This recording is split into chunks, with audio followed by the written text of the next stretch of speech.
بنا پر اجر کا سامان مل جائے۔ مسلمانوں دعا کرنا کہ جب معاشر میں اٹھے تو تمہیں سفیان مل جائے، ہمیں عمران مل جائے۔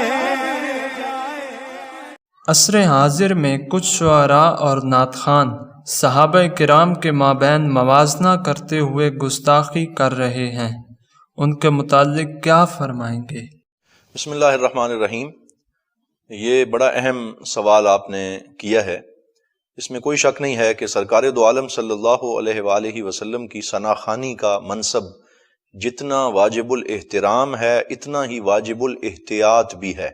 یہ تلوار کی نوک اور دھار پہ چلنے کے مترادف ہے کہ سرکار دو عالم صلی اللہ علیہ وآلہ وسلم کی نعت پڑھنا، لیکن اتنے خوبصورت انداز میں کلام کا انتخاب کرنا کہ سرکار دو عالم صلی اللہ علیہ وآلہ وسلم کا احترام بھی ملحوظ رہے، حضور کی محبت بھی ملحوظ رہے، اور سرکار کی آل اور حضور کے اصحاب کا احترام اور محبت بھی ملحوظ رہے۔ بعض ہمارے ایسے ثناخوان بھی ہیں، بڑے افسوس سے کہنا پڑتا ہے کہ شروع میں نعت کی وجہ سے انہیں عزت ملتی ہے، لوگ انہیں اپنی پلکوں پہ بٹھاتے ہیں، لیکن پھر وہ ڈی ٹریک ہو جاتے ہیں اور چند مخصوص ایجنڈوں کی خاطر وہ گروہی تعصب کا شکار ہو کے ایسے کلام پڑھنا شروع کر دیتے ہیں جو امت مسلمہ اور اسلام کے اصل تشخص کی منافی کر رہے ہوتے ہیں۔ یہ جو مذکور ثناخوان ہیں جن کا کلام ابھی آپ نے سنوایا، انہوں نے بھی ایسے کچھ کلام پڑھے ہیں اور کچھ ایسے اشعار پڑھے ہیں جو امت مسلمہ کے عقائد سے متصادم ہیں،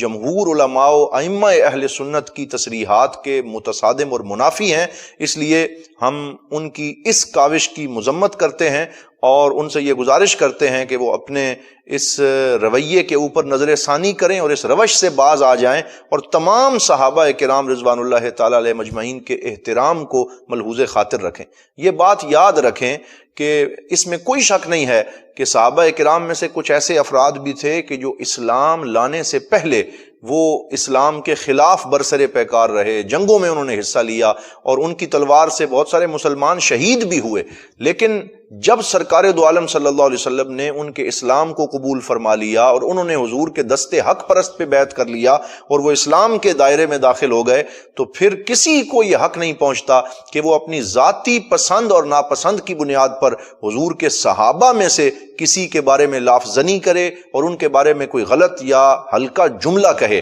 یہ جہاں یہ سفیان اور عمران کا نام لے کے جو موازنہ اس شعر میں قائم کیا گیا ہے، تو جیسے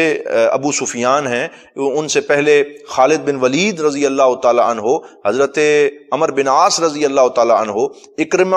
جو ابو جہل کے بیٹے تھے، اور اس کے علاوہ اور بہت سارے ایسے صحابہ کا تذکرہ آپ کو ملے گا جنہوں نے غزوہ احد میں اور دیگر غزوات میں اسلام کے خلاف وہ سفارا ہوئے ہیں اور جنگیں کی ہیں، لیکن جب سرکار دو عالم صلی اللہ علیہ وآلہ وسلم کے دستے حق پرست پہ مسلمان ہوئے تو حضور سے پوچھا، یا رسول اللہ ہمارے سابقہ ان گناہوں اور وہ جو ہم نے جنگیں کی ہیں ان کا کیا ہوگا؟ تو سرکار نے فرمایا، الاسلام یہدم ما کان قبلہ،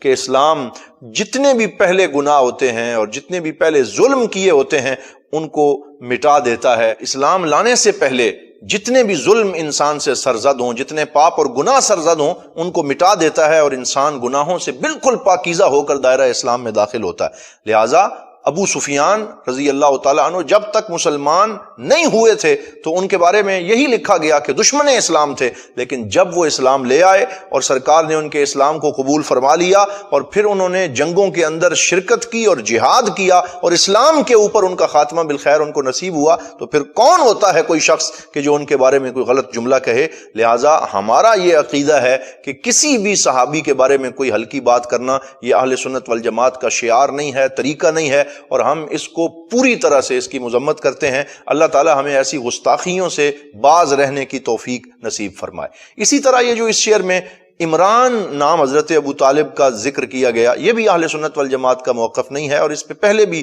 علماء نے گرفت کی ہے۔ یاد رکھیں کہ یہ ہمارا مسلک نہیں ہے کہ آل عمران کا لفظ جو قرآن میں ذکر ہوا ہے وہ حضرت سیدہ مریم سلام اللہ علیہا ان کے خاندان کے بزرگ جو ہیں ان کے بارے میں ہے، اور حضرت ابو طالب کا اصل نام جو ہے وہ عبد مناف تھا۔ ان کا اصل نام عمران نہیں تھا، اور اس پہ تمام مصادر اہل سنت متفق ہیں، لہٰذا یہ پورے کا پورا شعر ہی عقائد اسلام کے منافی ہے۔ یہ یاد رہے ناظرین و سامعین کہ نام حضرت ابو طالب کا عبد مناف ہے، اور جیسے میں نے عرض کیا کہ عمران ان کا نام جو ہے وہ کتب اہل سنت میں کہیں بھی مذکور نہیں ہے، لیکن اس کے ساتھ ساتھ یہ یاد رکھنا بھی ضروری ہے کہ ہم ان کا نام ہمیشہ احترام سے لیتے ہیں۔ وہ سرکار دو عالم صلی اللہ علیہ وآلہ وسلم کے محبوب چچا جان ہیں، جنہوں نے حضور صلی اللہ علیہ وآلہ وسلم کے دین کی نصرت کی ہے، مدد کی ہے، اور ساری زندگی سرکار دو عالم صلی اللہ علیہ وسلم کے شانہ بشانہ حضور کی ڈھال بنے ہیں، اور سرکار کی نعتیں بھی لکھی ہیں، لہٰذا ان کے بارے میں بھی کوئی غلط جملہ نہ کہا جائے،